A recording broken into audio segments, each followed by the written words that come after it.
जी, अब ये हमारा नया प्रोजेक्ट है।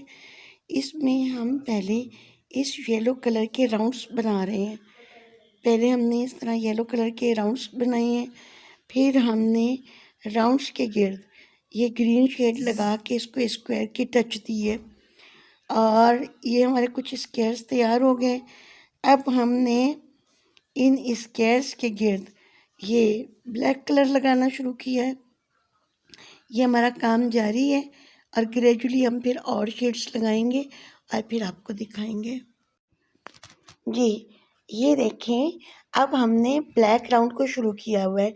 येलो के बाद हमने ग्रीन किया, ग्रीन के बाद अब ब्लैक से अगेन हम पहले से ज़रा ज़्यादा घर बनाते जाएंगे क्योंकि उसका दायरा स्क्वायर जो है उसका साइज़ बढ़ता जा रहा है।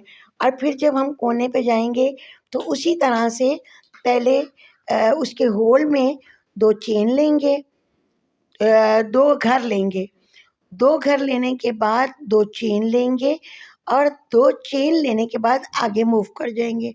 ये देखिए 2 चेन ली ना, अब दोबारा उसी तरह धागा उठाया, अंदर गए और धागा ला के वापस 3 से 2 और 2 से 1 एक बार फिर इसी होल में इसे इंसर्ट करेंगे ताकि कोना जो है ना वो टर्निंग की शेप ले सके। अब उससे आगे की चीज़ को शुरू करेंगे और इसी तरह से इन्हीं स्टेप्स को अगेन एंड अगेन हम रिपीट करते चले जाएंगे तो हमारा जो ये स्क्वायर है ये चारों तरफ से ब्लैक रंग से कंप्लीट हो जाएगा। ये देखें, इस तरीके से अब हमने गुलाबी रंग को पकड़ा, अब गुलाबी को हमने ब्लैक के बाहर लगाना शुरू कर दिया है और प्रोसीजर हमारा वही है कि अब ये स्क्वायर पहले वाले स्क्वायर से ज़्यादा घर लेगा क्योंकि हम साइज़ बड़ा कर रहे हैं।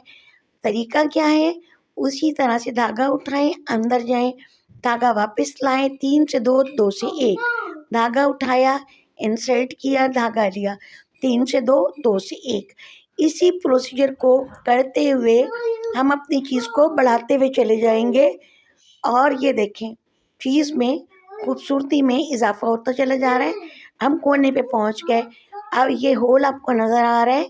हमने उसी तरीके से धागा उठाया, अंदर गए, 3 से 2, 2 से 1, ठीक है।